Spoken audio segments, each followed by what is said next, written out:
I admit that I'm pulling this discourse a little bit from Twitter because I saw a thread on it like a month ago, but I think that Tom Holland kills it, okay? Super good actor, love the humor, love the vibes, not disrespecting him at all. However, the setting and the character of Spider-Man have been crippled beyond all belief in the MCU. One of the things that made Spider-Man really great, like in the earlier movies, I can't remember anyone's name, the trilogy, Tobey Maguire, thank you. In those ones, he's just like this put upon loser kid who can barely afford his apartment. He's struggling to keep everything in his life together. But the modern Spider-Man, it has like a mecha suit built by an Avenger slash world smartest man slash billionaire slash arms weapons dealer. And he doesn't like just go around doing his own thing. He's like part of the crew. You know what I mean? He's seen Thanos. You know what I mean? It's a little. I understand it's different. There's nothing wrong with different. It's just, yeah, I feel like a lot of the stuff that made he stopped the arms dealing thing, kind of. He's still building weapons. He just uses them for superhero shit. What about Spider-Verse? Spider-Verse was amazing. I'm not talking about Spider-Verse. I'm just talking about does no one else feel that like the thing that made Spider-Man a cool and compelling character was the fact that he wasn't taken too seriously? I mean, he was doing his own thing. He was running around New York City. He had his own problems. And whenever like supervillains cropped up, it never felt like inevitable. How do I phrase this? It felt like the way supervillains appeared in the Spider-Man comics and in the original trilogy felt kind of like the way you would casually make enemies in your day-to-day life. Does that make any sense? You know what I mean? Like Doc Ock was like a professor that he studied under who fucked up. Green Goblin was, depending on which version we're going with, I mean, is like friend or a friend of a friend. And the drama between him and Harry Osborn feels like they don't know that he knows that they kissed, and it all doesn't it all feel like kind of juvenile, but in a good way. Isn't that part of what made Spider-Man cool a little bit? You know what I mean? It all felt personal and in relation to the trials and tribulations of some weirdo loser kid. He only had the special suit in Avengers, Infinity War, and Endgame. Yeah, I know, but I don't think that takes away from what I'm saying here. What about the Sand Guy? Well, the Sand Guy was meant to be kind of like a parallel to him, right? He let the burglar go because he got ripped off by those wrestler dudes in the first movie. The burglar ran through and ended up killing his uncle a while afterwards. And then later, the Sand Guy was robbing so that he could get money to save his daughter, right? So in both situations, it was like, do you stop a person who's kind of like facilitating the safety of another? I don't remember. Wasn't the Sand Guy in Spider-Man 3? Spider-Man 3 sucked. We're not talking about everyone just remembers Spider-Man 1 and 2, okay? From the original trilogy, that was the Tobey Maguire. The first two, that's what everyone remembered, you know? And Doc Ock was a great villain, right? I loved Doc Ock. Fine, Spider-Man 3 was fine, but it did not hold up to 1 and 2. Can we at least agree on that? 1 and 2 had their own thing, and then 3 was kind of like a little rough, you know? Yeah, okay, yeah. Doc Ock was great. I loved Doc Ock. Doc Ock is like the best in everything he shows up in. By the way, Into the Spider-Verse, also the best thing there. So everything there was amazing, but Doc Ock for me, I actually didn't see it coming. I mean, I'm a little bit. I'm not like totally ignorant about comic stuff. I was just enjoying the movie so much that I wasn't trying to like anticipate future plot points. And then the scientist lady fucking busts out, and she's hot as shit, and she's cool character design. Every time Doc Ock shows up, it's something good. Can I help you? What? Anyway, I don't know.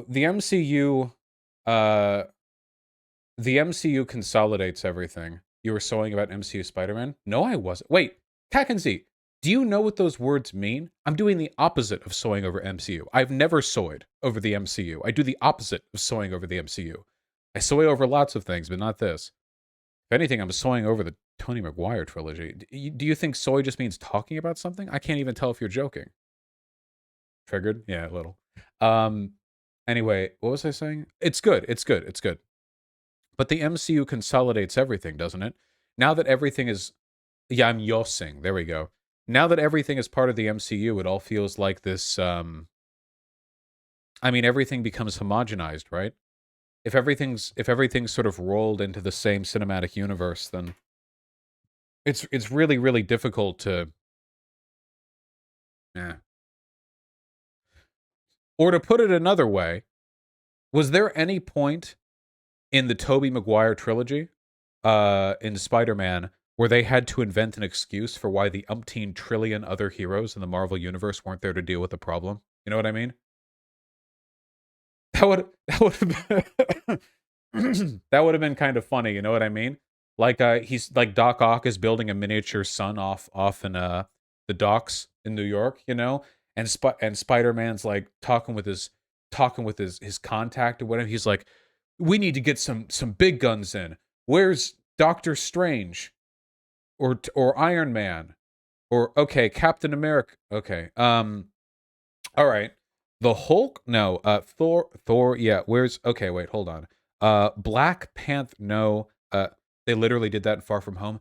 Yeah, that's the point I'm making. They have to do it now because everything's consolidated and because Spider-Man punched Thanos. So now they do have to do this. But back then they didn't have to. So, so there you lose things when everything gets rolled into the same universe. So your solution is to not have universes? Holy shit, Vosh, the comics are like that. Who the fuck is talking about the comics? MX Dizzy. Who? Who? I'm asking. Who? Who's talking about the comics? Did I talk about the comic? Did you? Did I see someone in chat? Who? Are we not talking about movies? Haven't we been talking about movies this whole time?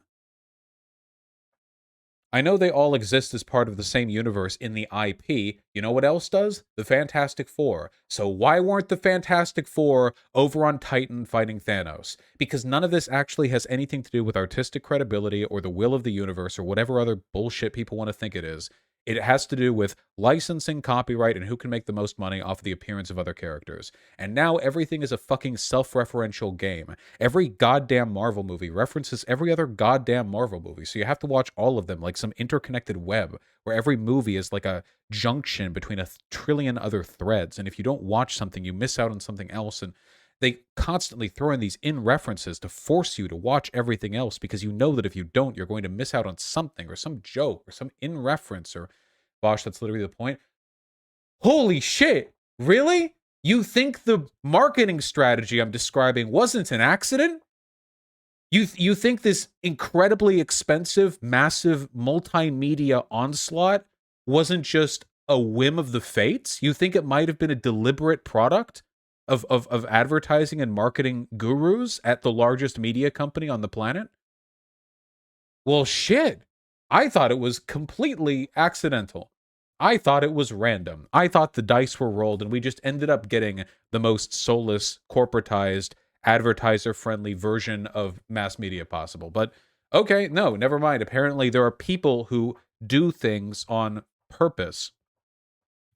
Uh, the we're gonna end up rage quitting stream 20 minutes in. Jesus. No, it can be a problem. The more like things become okay, to put it another way, could they have made Into the Spider-Verse as part of the MCU? No, obviously they couldn't have for a trillion reasons. The characters, the pacing, the tone, the art style, everything folds it outside the MCU. But the more stuff gets roped into the fold, the more things all end up becoming the same, right?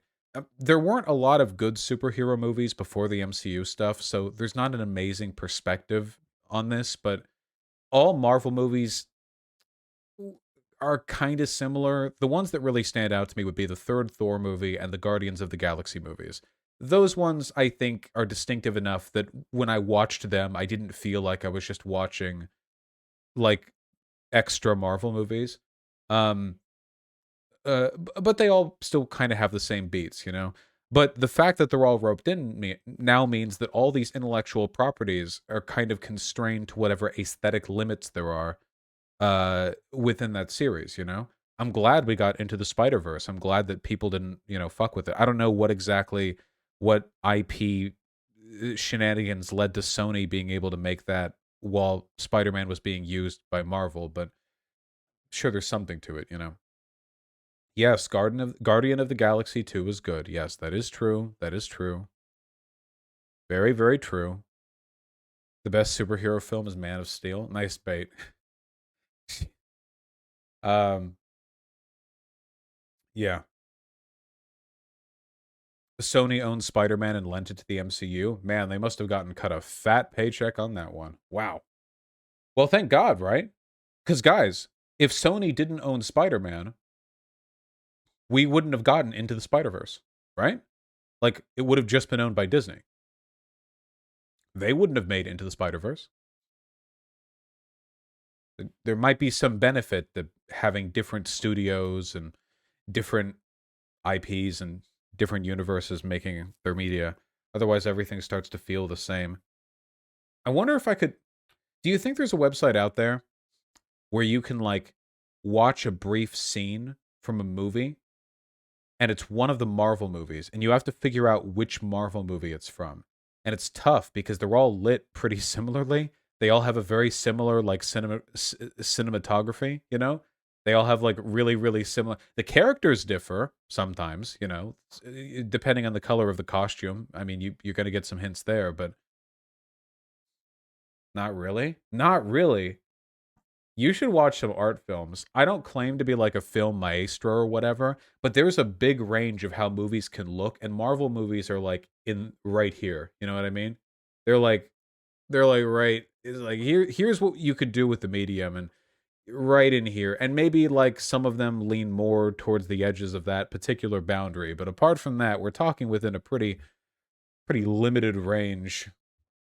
And the stun lock, this is not a stun lock, my friend. This is content, homie. Vosh pit, let's go. Vosh people will know based on the costumes and setting instantly, I promise. I wonder if there's a way you could do it. What if you could, okay, what about this? What if you could do a master cut of all of the jumpy 3 frames per cut fight scenes between two people doing fake martial arts at each other in Marvel movies? Make it like a 4 minute long supercut and try to figure out which cut is from which movie, Like, in the everything's so blurry and, like, motion blurred and like janky and stuff. Like, is that Captain America? Is that, who is that? I think that'd be tough, That'd be pretty good, I think. I have not seen Shang-Chi, but I have heard people talk it up, so I want to watch that to see. I don't think it's impossible for a movie to be a Marvel movie and to be good, or to, like, expand the range of what Marvel movies can be, but you have to acknowledge the vast majority of them fit within a pretty narrow, range. They also have, like, a power creep problem.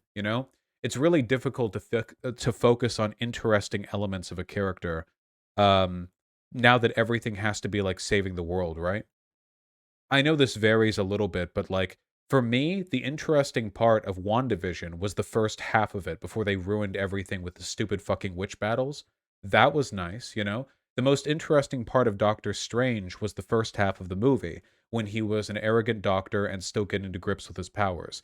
But the least interesting part of all these movies to me is the last half to third, when all of them get their magic super power ups and, like, throw fireballs at each other for the $100 million spent and all the expensive CG and shit.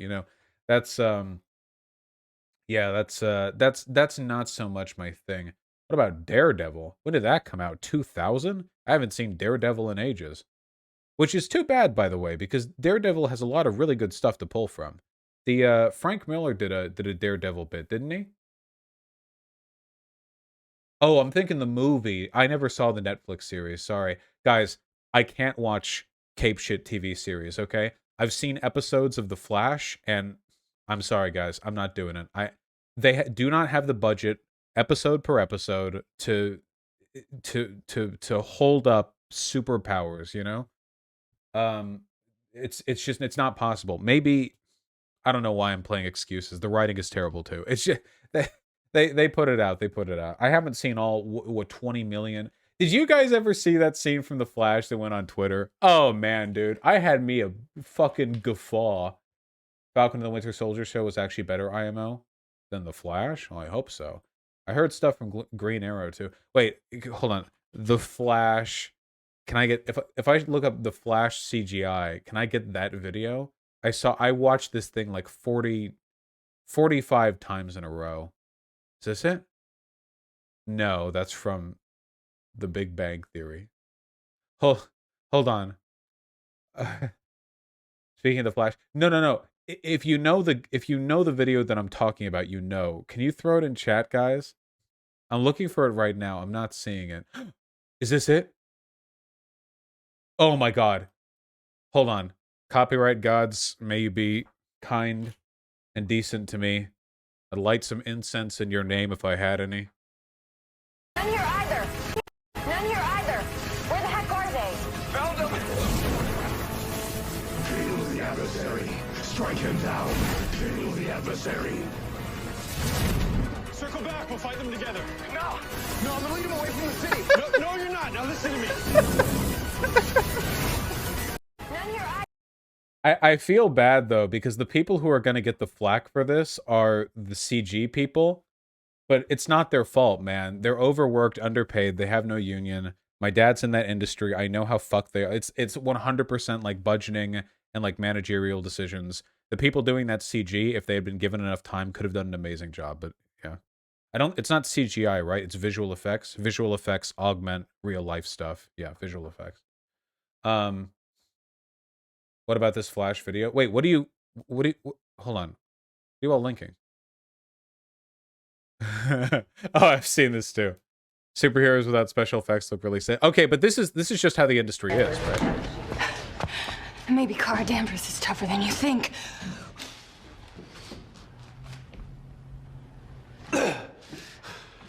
We're not gonna win this today. Maybe Kara Danvers is tougher than you think.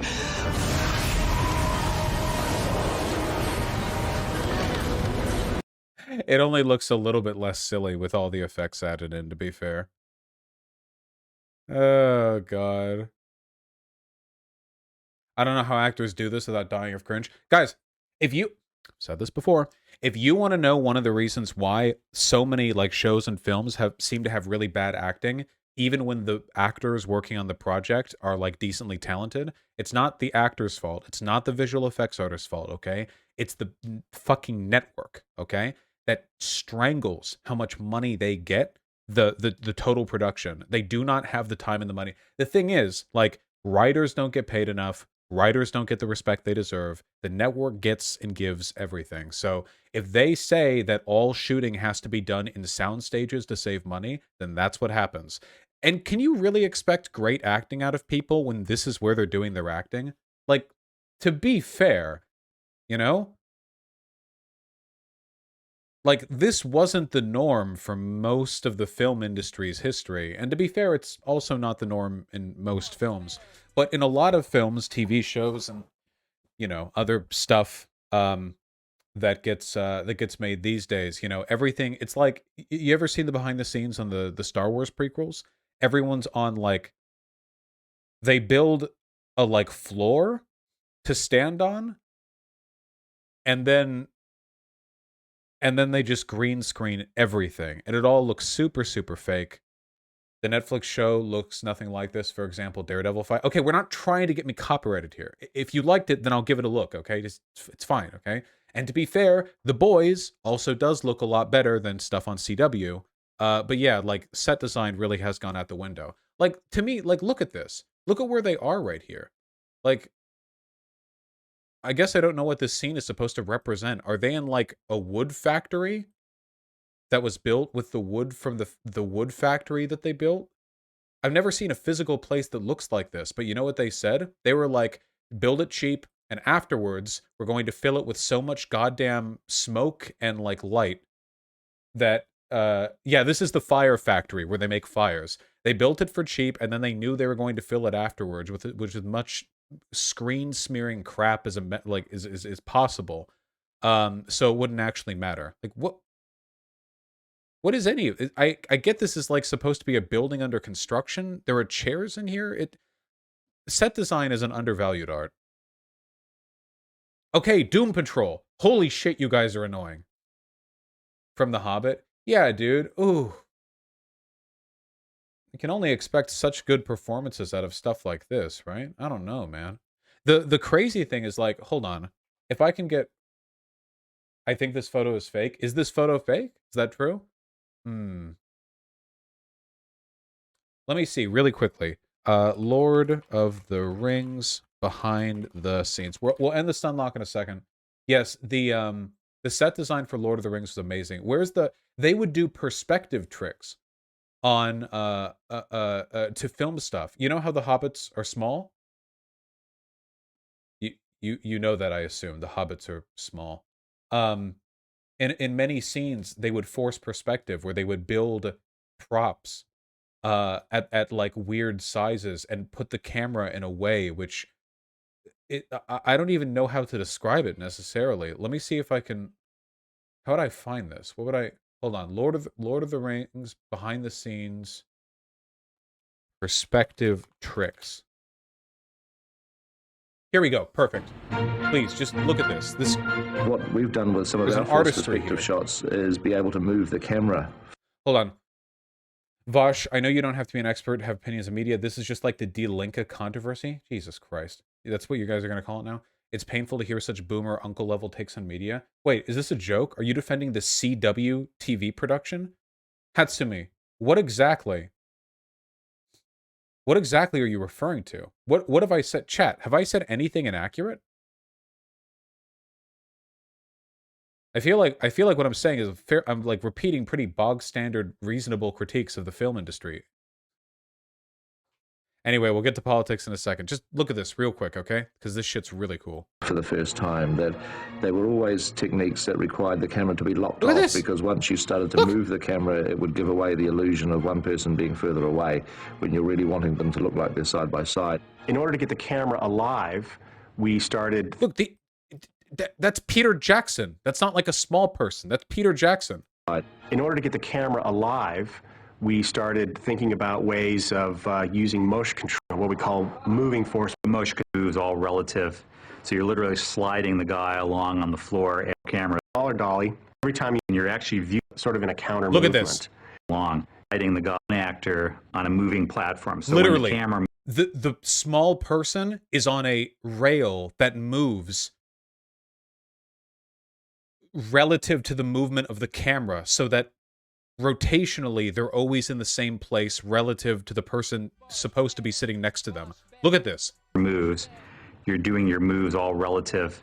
So you're literally sliding the guy along on the floor That person's on as your motion. That person's like 15 feet behind the bigger person. Literally how? Look at that. That's amazing. That is incredible stuff.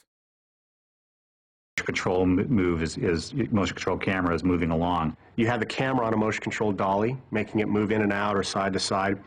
But you have another smaller dolly that's electronically hooked to it and does the exact same motion, but sort of in a counter movement. But every time you move one way on one dolly, the other one immediately responds. When Literally you're how? actually viewing it, you're Literally how? Literally how? The other one immediately responds. when you're actually viewing it, you're basically doing a split. And if you're doing a move around, when you do this split, it looks like they're moving in sync with each other. And it's because you're moving the two guys around relative to this moving camera. In the shot where Hey, you can explain it all you want. It doesn't make it less magic. Look at these tables. Frodo is pouring tea for Gandalf at a table. Okay, here's with no perspective tricks. Look, everyone's the same except this guy, he's back there because he's far away. But And the camera kind of crabs past from one side of the table to the other side. And in that instance, Ian McKellen was actually sitting on a dolly that was actually moving him slightly on a small-scale table with small-scale props. And it was not too far from a full-size table, a Frodo-sized table with larger Frodo-sized props. I've got a look there. For when he's standing? Yeah, but I don't, and I got the look there for when Nigel's sitting. What I don't have is a look when he's crouching, which is the beginning of the shot. Okay, we can give you that. We can go back to number ones and make sure that you've got that. Through camera, at one end of the move, everything lines up. When you move to the other end of the track, everything still lines up because that smaller table and Ian McKellen on that other dolly has moved slightly. It's kind of fun to actually build Show the these shot. things and see them Yes. in camera. What? You know, it's wonderful. It's fun to actually just, get dailies back and the shots done. It worked pretty seamlessly. It's practical. There's no computer effects. That's what it would look like if your face was where the camera was. That's insane. And look, there's a reason why people love the Lord of the Rings trilogy so much, right? I mean, it's not just that it's super good or whatever, but if you take a look at the behind the scenes between Lord of the Rings and The Hobbit, the energy on set, and I think like the effort you put in, because the thing is, doing stuff like this isn't something the director can just like wave their hand at, okay? This is this intense and deliberate process that you have to be involved in, and it requires so many disciplines of expertise you have to pull from and constantly check, and it takes engineering, and it takes genius, and it takes a lot of passion, But it's easy to just film everything on a green screen and then wave it off to like post, That's easy to do for the network, it's easy to do for the directors, it's easy for the producers to recommend. It's just easier. Now it's not easy for the artists doing that work, but it's like the brute force thing. So to be clear, you don't like lazily built sets, not indoor sets in general. Why would I ever dislike indoor sets? If you're only filming indoors because it's cheaper, that tends to reflect the quality. But if you've got to film a shot inside, then you've got to be inside. I mean, it seems like a bit of a waste to film it outside and CG in a roof. I don't know. Oh yeah, fun fact, by the way, Ant-Man in the Marvel movies actually used the same forced perspective shots. So when he shrunk down to the size of a quarter, that was actually just a very complicated rig. And they also had a gigantic inflatable penny that he landed on that just expanded behind him and the camera pulled away. You guys get what I mean though, right? The Lord of the Rings trilogy is like an endearing, like decades and decades, it'll be loved and remembered. Hobbit, not so much. And it's not just because of the CG. There's nothing wrong with CG. It's just there's a huge difference in the attitude going into it, I was bored as fuck watching The Hobbit, man. The Hobbit was so goddamn boring, dude. I know that nostalgia plays a little bit of an influence on this, but I actually didn't watch The Lord of the Rings until I was like 16. So it's not like a kid memory to me. It was just, I guess it's still childhood, but the Lord of the Rings films, you can plop that shit in and just sit there smiling like an idiot the whole time you watch it, The whole time you watch it. It feels so unashamedly and unapologetically itself. You know what I mean? There's nothing else quite like it, and it's not at all ashamed of its like high fantasy vibes. It doesn't pull away from them at all. The first movie is like slow and the talking and what modern AAA movie would open? What was the first 20, 30 minutes of Lord of the Rings? They're in the Hobbit village. They have some tea. It's Bilbo Baggins' birthday. There's fireworks. Is that it? Modern movies can't do that. What does The Hobbit open with? I guess technically the Lord of the Rings opened with the Battle of the Five Armies. Right? No. I'm not up on my Lord of the Rings lore. It opened with the fight, and then it had not the Five Armies, the battle, the Battle of the Last Alliance. Yeah, thank you. Look, it's a good trilogy. It's a good trilogy. Okay. No, the Battle of the Five Armies was in The Hobbit, not the Last Alliance was a long, long, long time before that, when they united to defeat Saruman. Sauron, not Saruman. Saruman was bad. Okay. All right. Why does chat get mad at fun content? I don't know, dude. I don't know what chat wants anymore. I'm being led around by the reins, you know what I mean? But not in a sex way, because they'd get off on that.